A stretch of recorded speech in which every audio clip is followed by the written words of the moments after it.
Basic Education Minister Siviwe Gwarube will today release the overall Matric results for the class of 2025. The minister also highlighting top performing learners and provinces at an event that is going to be held in Randburg. The results will indicate whether the 87% pass rate from the previous year has been improved upon or not, and whether the Free State province retains its spot as the best performing province. Almost 900,000 students sat down for the exams late last year.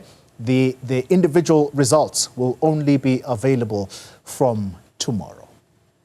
All right, let's take you now to Randburg, and that is the venue where the Basic Education Department has been giving a technical briefing on the 2025 Matric results. Newzroom Afrika's Veronica Makhoali is there for us, and she joins us live. Veronica, good evening to you.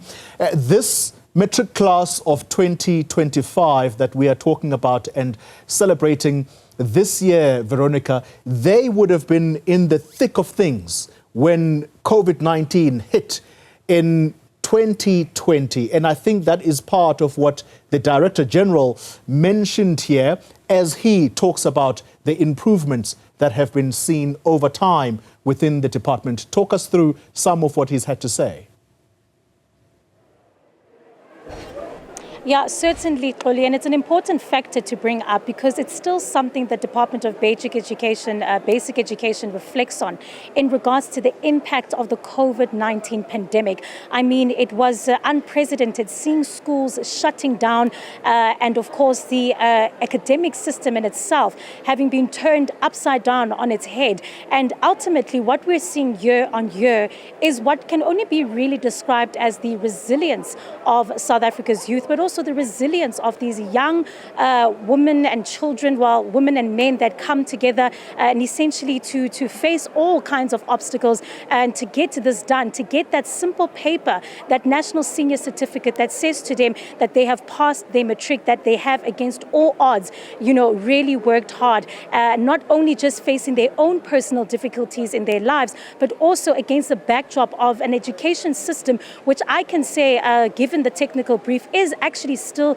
very much in recovery. Just to reflect on that technical brief, we heard the Director General there speaking about some of the numbers and also some of the pupils that make up this cohort of the class of 2025.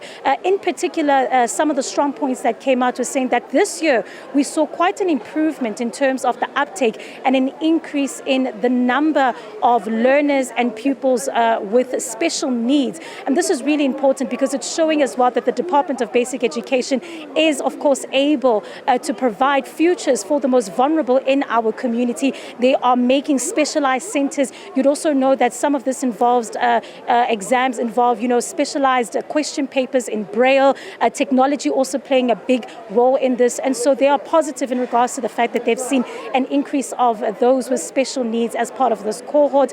Again, another big conversation with the challenges that were faced by this year, by the 2025 cohort. This included, inclement weather that had issues in regards to destroying exam centers. There was also, of course, the issue of protests.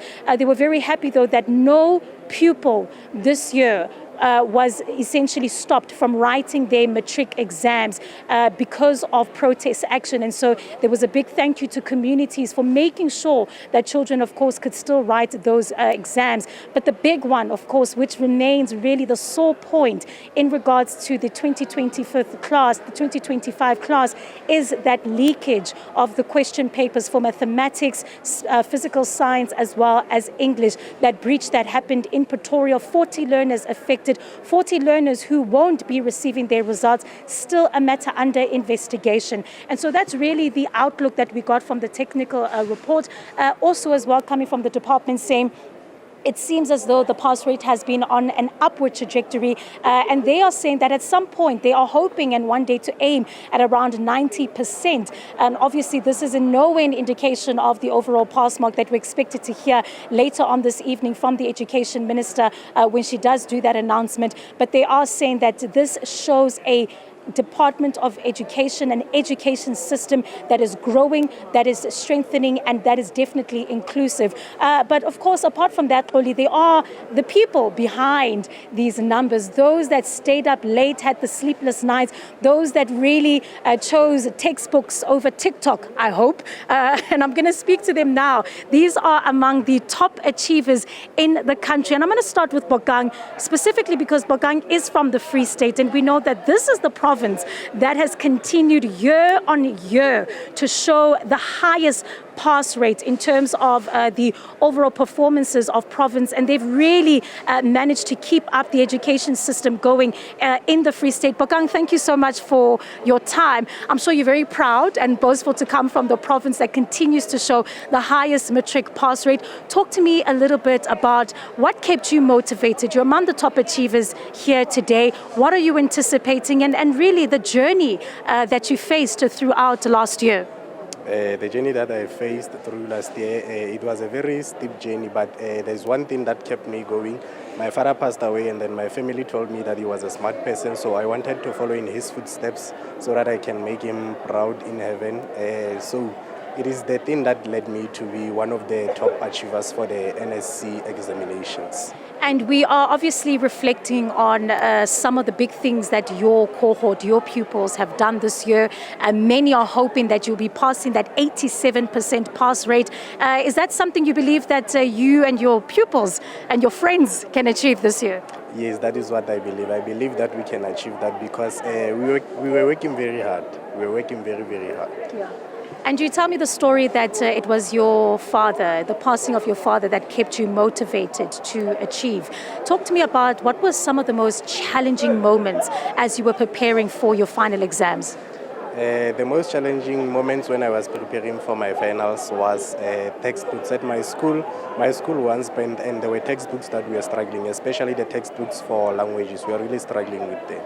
So that is the challenge I encountered, but my teachers supported me and ensured that I can be able to reach any notes that that should have been in my possession. And I think you bring up something that's so important. Not many schools have the advantage of having all the resources that they need. How did you guys come together as a class of matric to push each other, to motivate each other?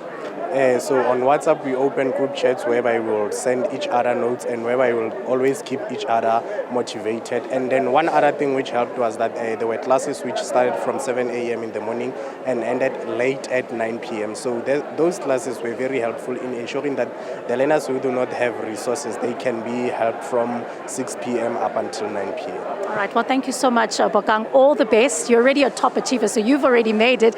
But I'm sure that you are hoping to achieve in those subjects that you are aiming for. I'm going to bring in Tebogo now, who is from the Northwest. And Xoli, you won't believe it when I tell you that Tebogo is the first top achiever ever to come from his school. Tebogo, tell me about your school and this moment of being the first ever. Well, firstly, I'm very excited, and it is a very, very, very, very great pleasure and an honor to be here tonight because it is very challenging to be here.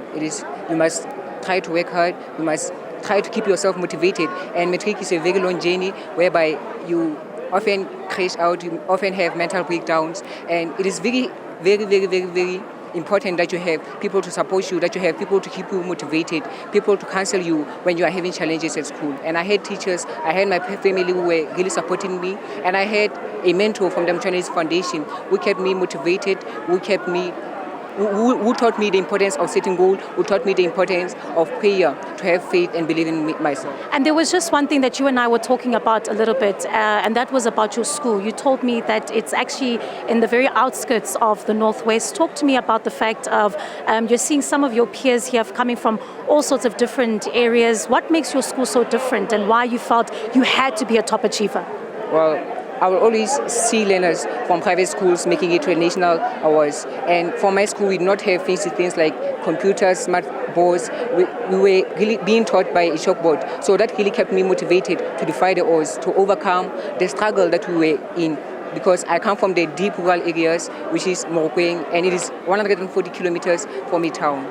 Thank you so much, Temogo. They're just such a motivational story. These two young men giving us hope, if you will, Xoli, about the future of our country. If you see just the determination and just the conversations that I've had with them about how dedicated they were to making sure that not only did they pass their matric, but with exceptional results. And these are just some of the young people that we'll be speaking to a little bit earlier, as they, of course, paint the picture for us of what the 2025 class of matric's pass rate could be as we wait for that announcement. Back to you.